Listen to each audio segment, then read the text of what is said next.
Hey everybody, I am back. Welcome to Harris Family Adventures.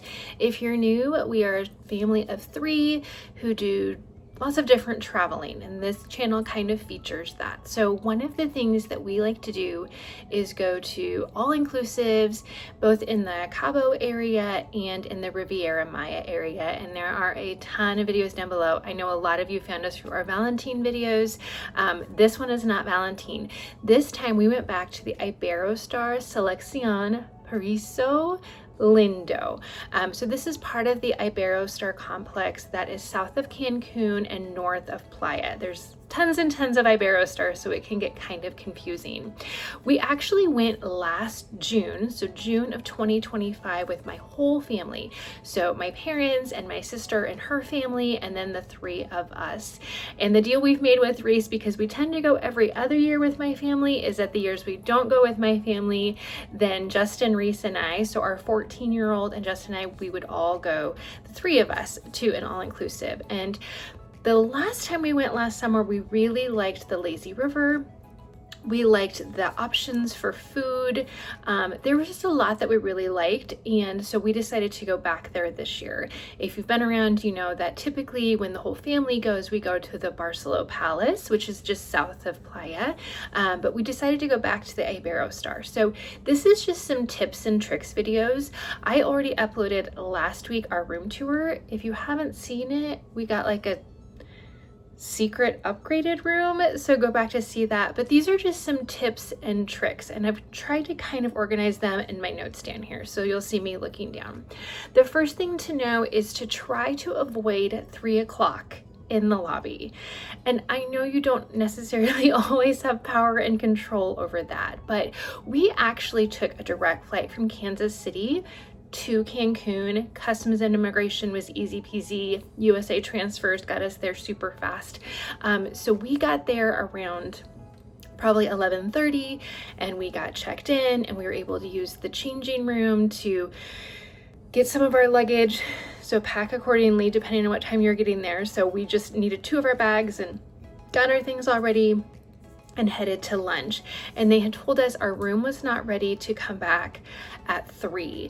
And we didn't go back right at 3. We went around 3:30 or so. And when I walked in, so the boys had stayed out in the lobby. When I walked in, it was chaos in there. I think that later afternoon time, it just gets so busy. And sometimes to check into Mexican all-inclusive resorts, for some reason, it's like buying a car. Like, it's such a long process. So if you can avoid that time at all possible, that would be great. Now, luckily, an employee saw me standing in the line, and obviously I was wearing my swim stuff and I had been in the pool, so he knew, like, I wasn't just the typical arriving for the first time traveler. He came, I told him my name, he gave me a little piece of paper with our room number on it, and we were set to go. So I didn't have to wait in that long line. But the good thing is the lobby does have water and fruit available, and it is enclosed and it is air conditioned, but just know that. So there's tip 1. The next tips are about rooms. Room location really matters. We actually booked this through Laura at Lux Rally Travel. She is the Travel Spree, one of the creators on that channel. And when she was pricing it for us, she had offered you know, the different room categories, and we had said we wanted the basic, and she had quoted us like a closer to the ocean room, and we actually were like, no, we don't want to pay for that. Like, the basic room is fine. And also, I'll put a map in here.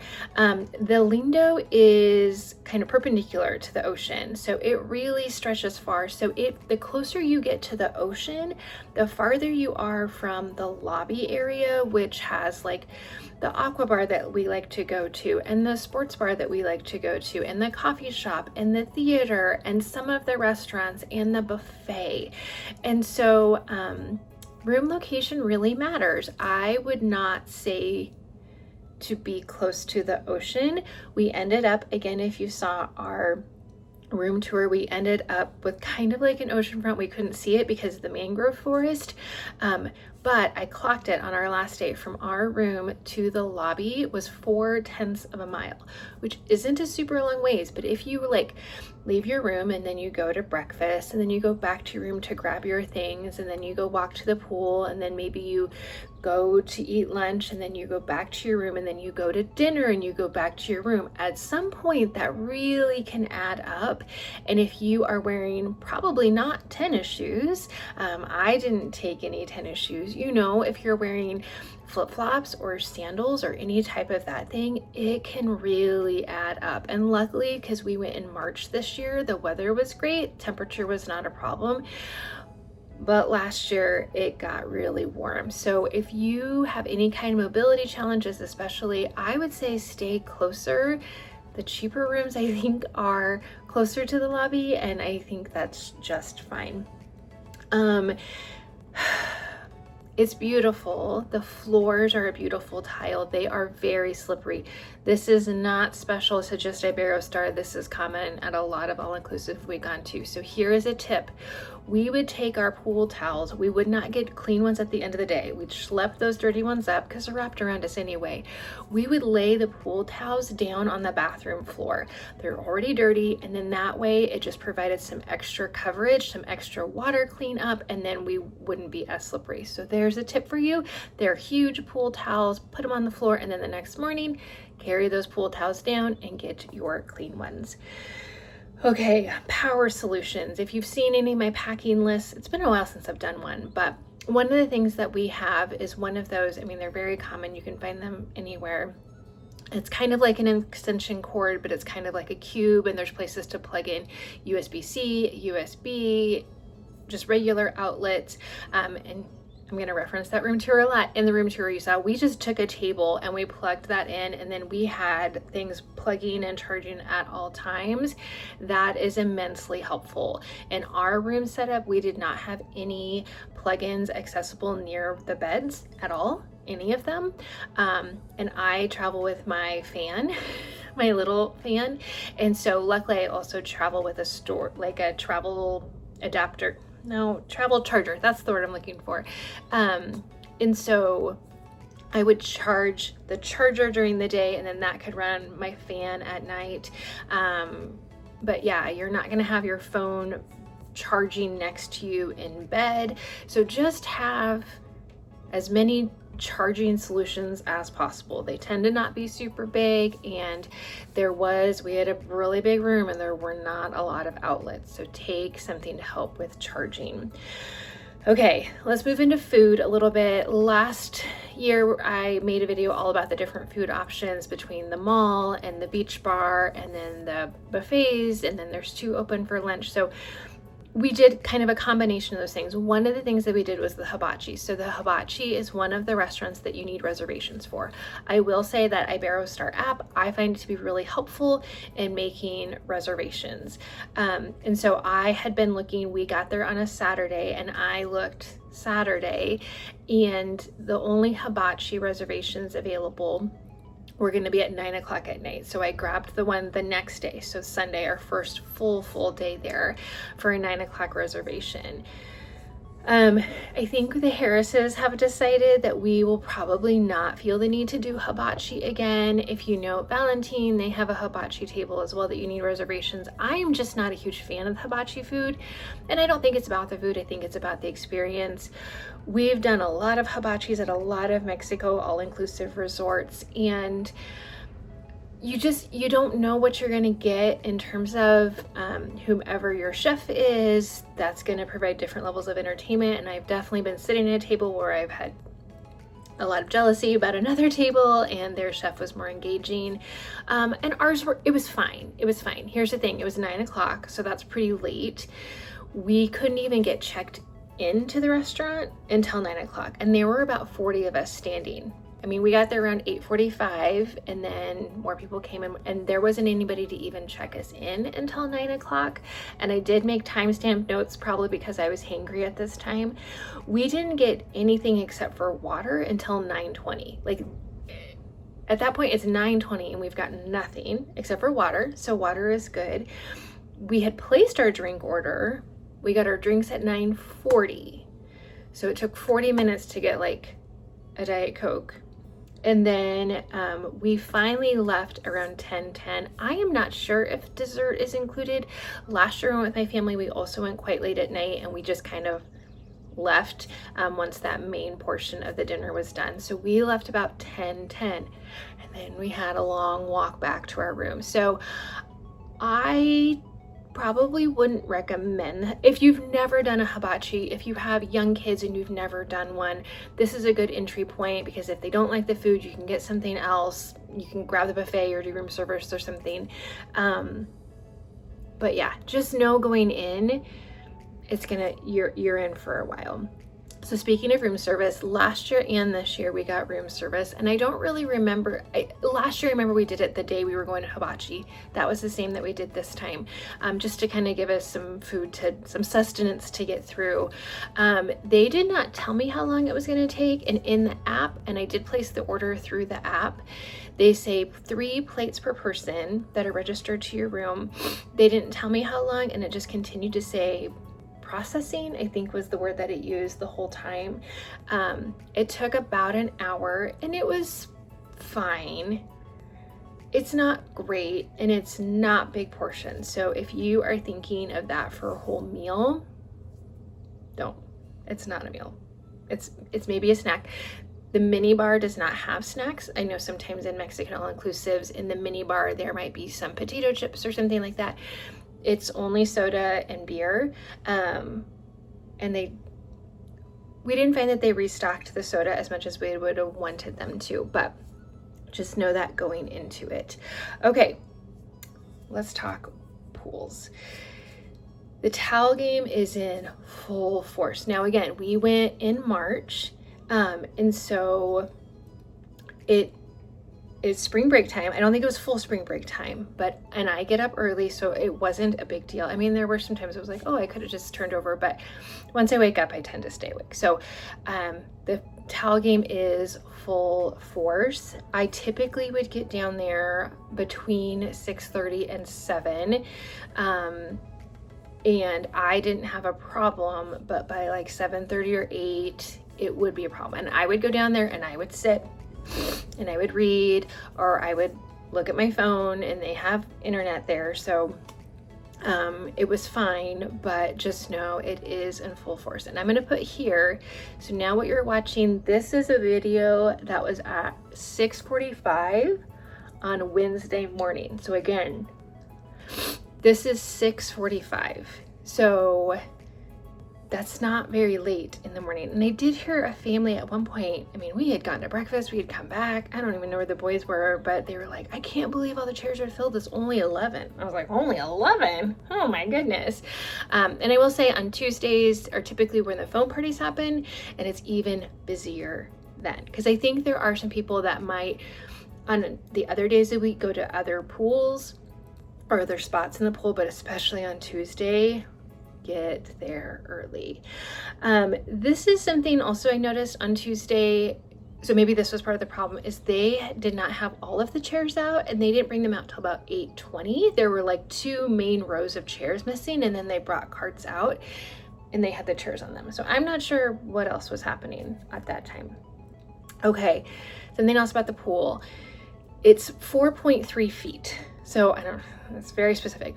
4.3 feet. So it's fine for our family. I mean, I'm 5'2", so I'm not, I'm not heads and heads above the water, but if you have little ones, just kind of know that there are at least 2 sections of the main pool that have the 0 entry, and then the wave pool is all 0 entry. So there are some options there to be in a little bit more of a shallow area, but it's not like pool is shallow. I think it works better for families if it's like 3.5 feet, because there's more kids that are able to keep their head above water, but just kind of know that. And also bring your own floats. Bring your own floats. And yes, they're annoying. And as I was packing them, I was like, whew.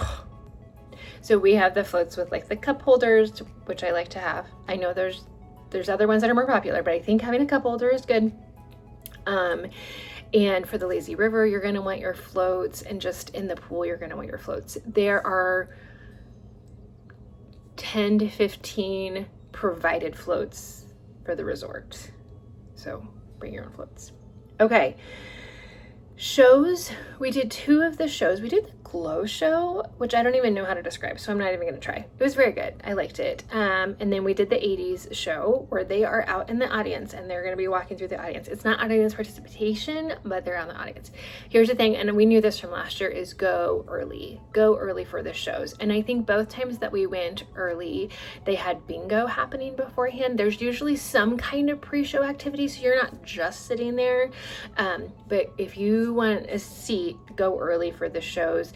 There is a bar in the theater. They also do chairside service. I mean, they have waiters and waitresses.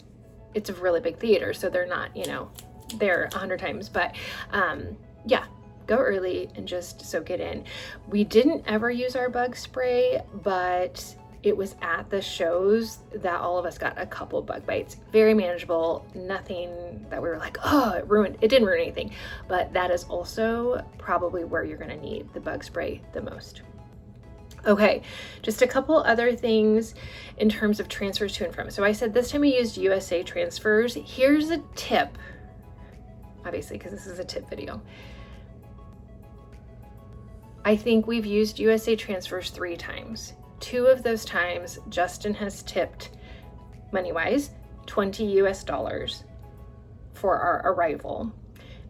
So we've used it 3 times. He's tipped them, but then when we've tipped $20, we've got picked up with the VIP USA transfer card. That is not a guarantee. We've just kind of made that correlation in our mind. Maybe something to try.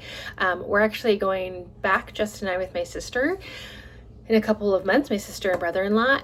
We're gonna use Canada transfers, because if Canada transfers is anywhere close to USA transfers in terms of price, and sometimes they're very different, and Canada is way cheaper and USA is way more expensive, and sometimes it's the opposite, and sometimes they're the same. If they are the same or even a little bit close, we're gonna use Canada transfers. USA was fine. We really like Canada transfers. Anyway, so we did use USA transfers. Like I said, it was fine. It is only about 30 minutes to the resort, which is awesome. It's in that Valentine area. It's actually just like a couple resorts down. We love the Barceló. I think the Barceló Palace, I like it better than the Iberostar, but a big con is that once you go to Playa or South, you're in that van for at least an hour, if not a little bit longer in our experience. And so it is nice to only have that 30 minutes to get to and from the airport. Make sure, and I have WhatsApp on my phone. I don't use it very often. I have one friend who, because of where she lives, that's how we communicate. And so we were sitting and waiting for our USA transfers, and I was like, oh, I should make sure to check WhatsApp. And it had uninstalled in my phone because I hadn't used it. So I quickly like reinstalled it or whatever. And I had a message from USA transfers letting me know they would be about 10 minutes late, and they were, and he was very apologetic, and we had no problem. We still had plenty of time. But make sure you have WhatsApp downloaded on your phone and updated or ready to go, because that is most often how your transfer companies are going to communicate with you. Both USA transfers and Canada transfers, you do not have to check in the day after you arrive. So there are some travel companies, so check this, because I really think it makes a big difference. There are some, I believe Amstar is one, where if you arrive on a Saturday, then on Sunday you have to go and check in with that transfer company's representative in the lobby and confirm and verify when they're picking you up. And then that's when they try to say, like, would you like to go to Chichen Itza? Would you like to go to Tulum? And they try to sell you those things. USA transfers and Canada transfers, you do not have to do that. You get an email that says, this is what we're planning based off of this flight. If that works, don't let us know anything. If it doesn't work, reach out. So that's why I would recommend that. I think that's it. We were there for 7 days. So we were there for a long time, but we had a really good time. I don't know what the future holds in terms of family travel next to Mexico, but like I said, my sister and brother-in-law and Justin and I are headed to Haven Resorts in a couple months. So if you want to see that, and it'll be our first time going, they've been there, but it'll be our first time going. If you're interested in that, make sure you're subscribed so that you see that. I'm not coming out with these videos nearly as often as I used to, because we're kind of back to our real life, but we have some planned. Bye.